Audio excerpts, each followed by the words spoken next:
Dito tayo ngayon sa Talisay, Batangas. Sunday ride. Ayan. Meron kaming nadaanan dito na bilihan ng buko. Ayan. Ayan o. Buko. At ang matindi, yung bukuhan na to ay overlooking. Oh. Kahit simpleng tindahan lang siya, overlooking. Pang relax habang nagbubuko. Ayan. Okay. So, okay na okay ang lasa ng buko. Pinili namin, malauhog. Sarap. Bagong pitas.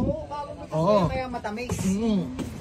Kaya kala kuya to. Kuya, sa inyo itong tindahan. Ano masasabi nyo dito sa inyong tindahan? Ayos naman. Pwes ko dito. Ilang, parang bago lang ho yung tindahan nyo. Ako lang, Bagong tayo lang din. Oo. Kaya ngayong araw po yan nabuksan.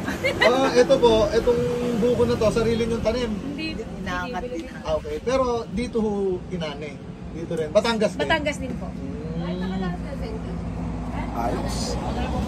So, matatagpuan nyo itong bukohan na to pag kayo ay galing ng Talisay proper sa baba. Tapos, paakyat kayo going to Tagaytay, madadaanan nyo itong tindahan na to. So, yun. Makikita nyo yung kalye na parang may pagkasigsag.